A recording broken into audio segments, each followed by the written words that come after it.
Hey everybody, welcome back to our channel, Kono Pro. In this video, it's going to be me installing the roof sheeting on this roof with some radiant barrier 1/2" structural grade plywood. Okay, which that's what the plans are calling out for. And now I went ahead and shot a couple existing videos for this roof, and it's how to install a ridge beam solo and how to install roof rafters solo. So I figured, you know what, let's roll with the solo. I'm gonna throw some I'm gonna roof sheet it off solo. So that's what we're gonna be doing. All right, and I do throw up the fascia first. So the first thing I'm gonna be doing is throwing up some fascia, and on the fascia it was pretty hard for me to do solo. I don't have scaffolding set up yet, so I had to have someone come give me a hand with the scaffolding, or excuse me, with the fascia.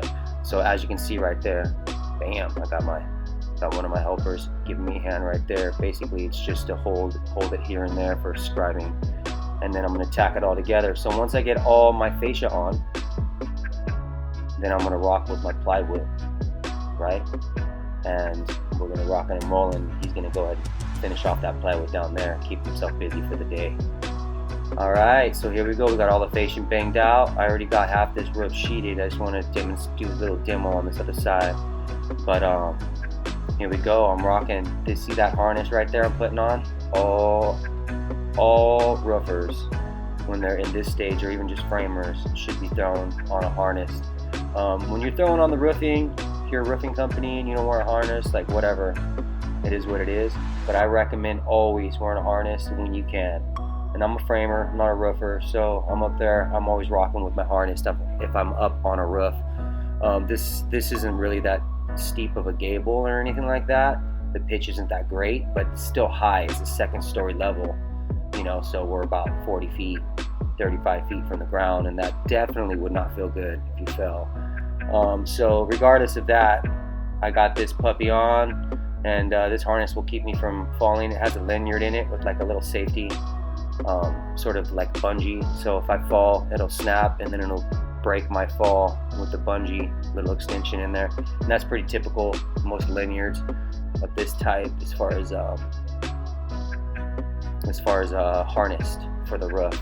So once I get the harness on, then you can throw your bags right on top of the harness. It's cool, but like I always say, you gotta rock with these harness, because it makes you feel better, makes you feel more confident, makes you feel more safe, which therefore your work's going to be better, because you're not going to be all trying to do everything all sketchy and having someone coming up behind you holding your belt while you're reaching on the edge. I mean, you can run some plywood, a couple 2x4s, and you know, to give yourself a little support too if you want on the gable. If it's really steep, you run some 2x4s every couple of feet, every 4 or 5 feet, so that way you can have something to sort of walk on.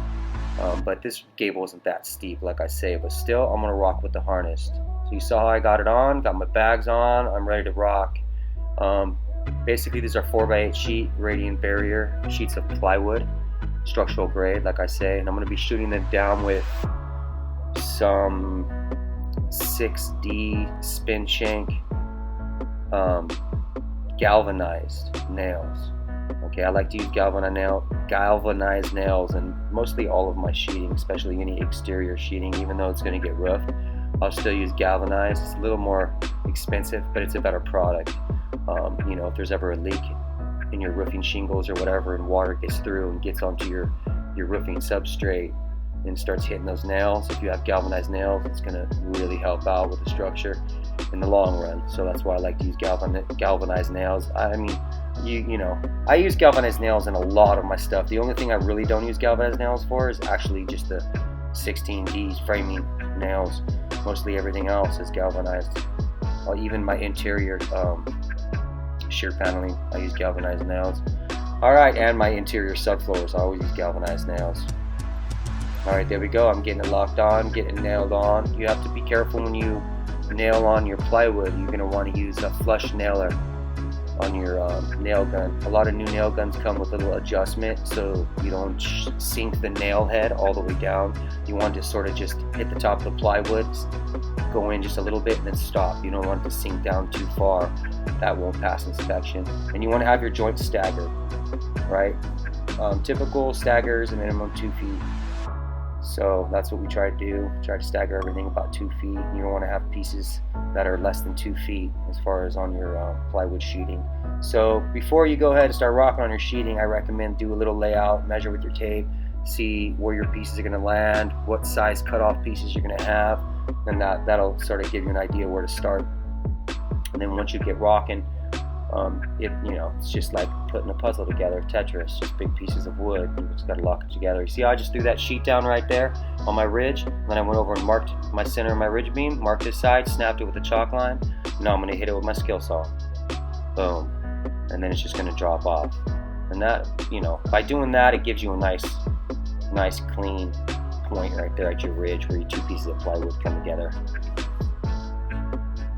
Yup, and you see my harness. I mean, if I fell off that roof right there, that harness would save my butt. I guarantee you, it would save me. It would definitely help me from getting hurt.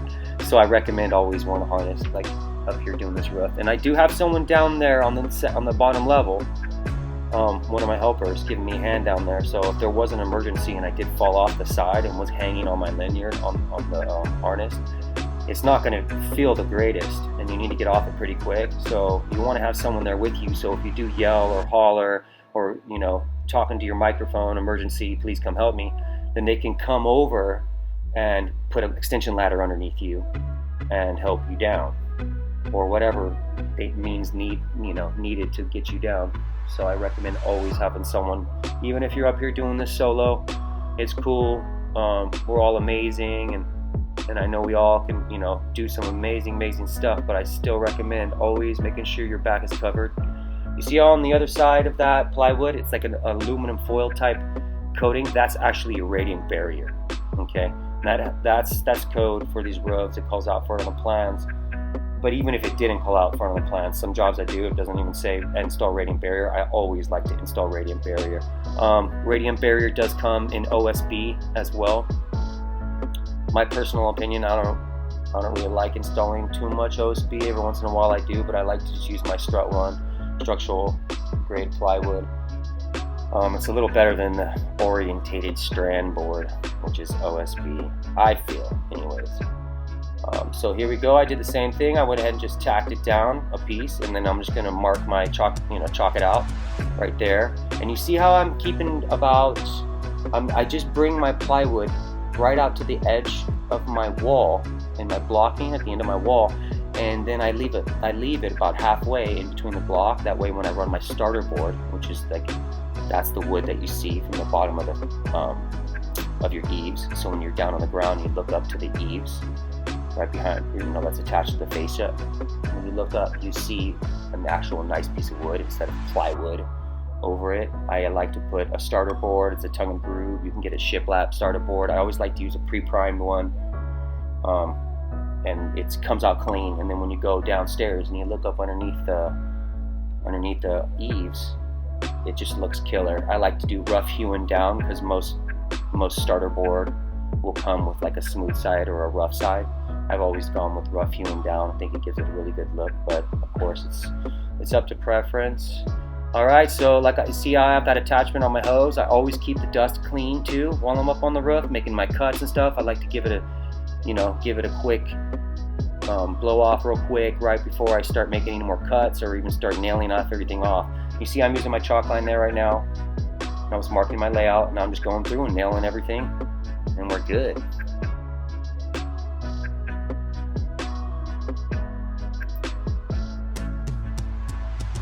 So yeah, we're finishing this thing off right here, and this project, I'm chasing it probably about 2 months on my videos. I'm a working contractor, so I'm always in the field. I'm always doing work, writing estimates, doing consultations, inspections, whatever it is. And I'm always trying to get out there and do a lot of work too as well, because that's how I get down. I'm really hands-on my projects, especially if I need to be. Of course, every project is different. Some projects it needs to be mainly me just managing the project and subbing out a lot of stuff, and then there's some projects where I can be really hands-on on a lot of the stuff. This is actually the home I'm going to be living in, so I was really hands-on this project, because I wanted to make sure, and typically when it comes to any of my projects, when it comes to the really important stuff, I'm there making sure, dialing it all in, making sure it's all ready to rock, because I don't want to get any calls. I like to sleep sound at night, and know that my clients got a really good quality job for what they paid for, safe and long-lasting project, or good quality work. That's what I like to do. So here we go. I'm throwing on my starter board. Like I say, it's pre-primed. This one was, I believe, tongue and groove, pre-primed, and I'm marking my layout before I make all my cuts, and then I'm just going to run on the starter board. But hey, I hope you all enjoyed the video. This video was just something I threw together real quick, but I hope you enjoyed it. Hope it gave you a little bit of insight on how a roof's supposed to be sheeted. You can do it solo, but make sure you have backups. You're protecting yourself. You have someone downstairs.